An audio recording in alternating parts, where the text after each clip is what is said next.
Yes, welcome back to the Sports Show. Well, no doubt, one of the hottest tickets in Australia or New Zealand right now is the Women's World Soccer. Yep.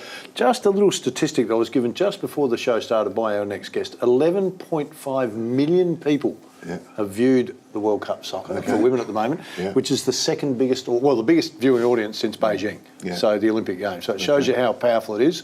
We've got it here on our shores, so we thought we'd better go to the lady that's worn 71 caps for the Matildas. Tracey Jenkins joins us. Trace, how are you? Good, how are you? Impressive that you've got your eyes open. Oh no, it's been a big couple of weeks. Hey, 1.5 million tickets sold so far in Australia, and I went back and I had a look over your career. When you started, women kind of weren't supposed to even play soccer, and now we jettison to where we are now. It's like, wow. How do you see it? Yeah, it's amazing.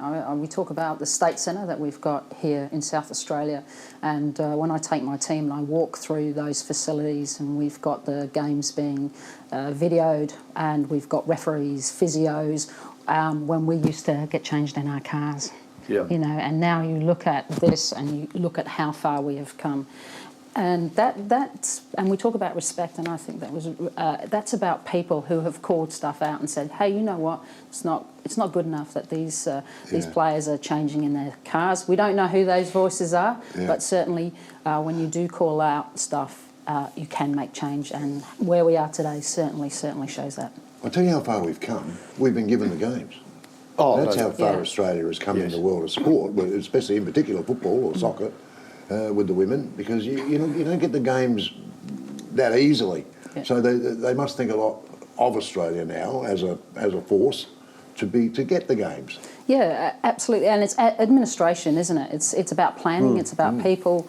That this hasn't just happened. It's about not only players moving forward, but our administrators, our referees, and our people and our volunteers as well, that have proven through events, Commonwealth Games, that we can run big sporting events. Exactly right. I reckon the other one that captures me is Sam Kerr. Everyone knows who Sam Kerr is. So you say women's soccer, the first name they talk about is Sam Kerr. You know, if you talk about men's, they go, Ronaldo. But we've got an Australian woman who is around the world is recognised as that. And unfortunately, we need to talk about she's got a calf injury, not playing at the moment. That impact right now. Oh, obviously a big player out, it definitely would impact the camp, impact things that they've been working on. But they've shown last week that they're well up for it. They're well up for making that change.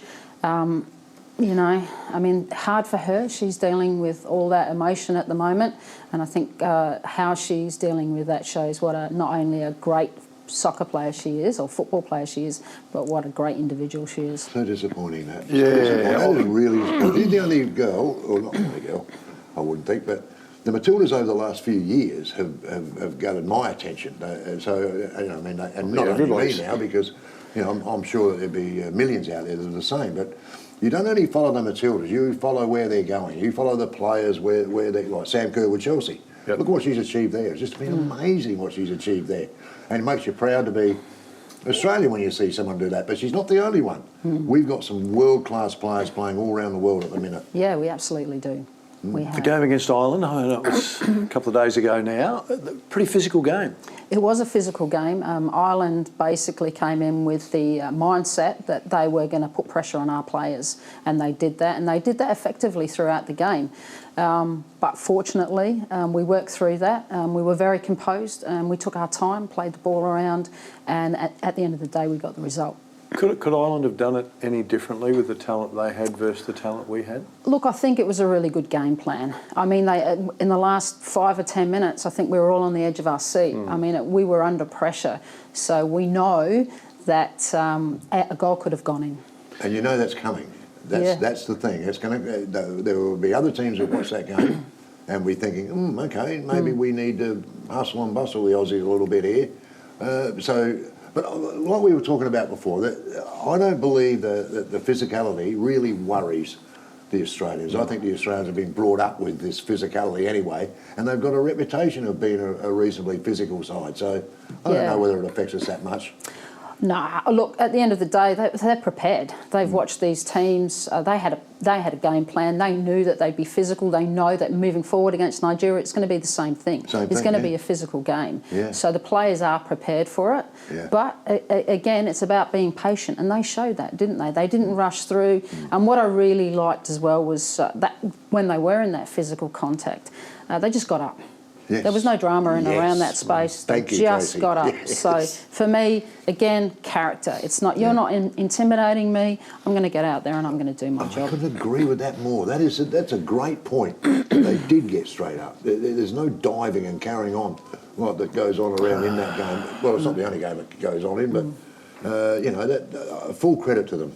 Okay. Absolutely. Hey, Trace, I read an article just before we came in around the team. There's always a focus on scoring, be it footy, be it basketball, be it soccer, who's scoring it. It was around Sam Kerr not being there, and people see her as the great scorer, but she's only scored a couple of goals in the last 14 games, whereas Caitlin Ford and Mary Fowler have been the scorers. And it looks like when you watch the way they play, and there's been 10 scorers across that journey as well, and you go, the style of game that Australia's playing, it's difficult just to lock down. You know how some teams have, this is the main scorer. We seem to have a pretty good spread. Yeah, we do. And when you look at Sam Kerr, she attracts players, doesn't she? Yeah. Which opens up those lines and those pathways for those players to put those balls through and for Fowler to get in. So while she's attracting and getting a lot of attention from the defensive lines, again, she draws the players and then people move in those spaces. How long do you reckon it takes to adjust? And again, we're talking about the best player in the world, and we'll shift off here in a minute and get back to the team, but she drops out with the calf injury kind of on the cusp of starting the World Championship, and you develop an understanding when you play with players, and there's no disrespect to the player that comes in for her or the players that might come in for her, but they take a while to understand the intricacies and understand the way each other plays. How long does that take? Or can they get it quick? Look, I think you're looking at all the teams. A lot of the teams play internationally, so they come together. They're not playing together all the time. So we'll start to find now, not just Australia, but other teams, as we move through the rounds, we'll start to gel. We'll start to get used to each other, because you're right, it does take a while for that to happen. We had Brazil and Panama here on Tuesday night, and not the game, we'll come to the game, but the crowd was electric. I've never seen a buzz around it. It was almost like a grand final. I liken it to the footy, the paint that's on and the stuff. It was a fantastic part of entertainment before the game started, and then Brazil were just electrifying. You can't not be drawn by Panama, and when they lined up and the tears that they were in their eyes, how can you not, as a crowd, go, you know what, I'm going to go and watch those players, because their eyes were closed, hand on chest. You know how important this event, and so that draws the crowd in. People want to support people. They want to support these players because they know, as we spoke about, this is not just about a journey in football. This is a journey in life for women. Yeah. This is about recognising that women can be leaders, that women can play sport. And we're at that point now where we're starting to recognise that, and they know it, and they know this isn't just about me representing my country, but this is about me making change for women across the world. So who do we need to beat? Who's the faves here? Who are the guns? USA, obviously. Yeah. They're going to be there. Yeah, we've got to get through Canada. We've got to get through USA, England as well. Yeah. So there's some strong teams that we've got to face, but it's the World Cup. Germany, where would they sit on that Yeah, scale no, Germany aren't too bad. They looked good, but again, it's when you've got to. Who you play against? Yeah. Japan a sleeper. Japan, I don't know why. I've watched them play and they've made massive improvement in basketball, and they look like they've followed that path with soccer. They kind of look like I don't think they can win it, but they look like a sleeper, like they're going to impact some way. Yeah, technically very, very good, very, very organised, very disciplined. So yes, definitely. Can imagine that, with a team like that. One that would interest you, Phil, with a player for the USA, I had a little read about, was Trinity Rodman. Yes. Which is the daughter of Dennis Rodman. The famous Dennis Rodman, which is out there playing.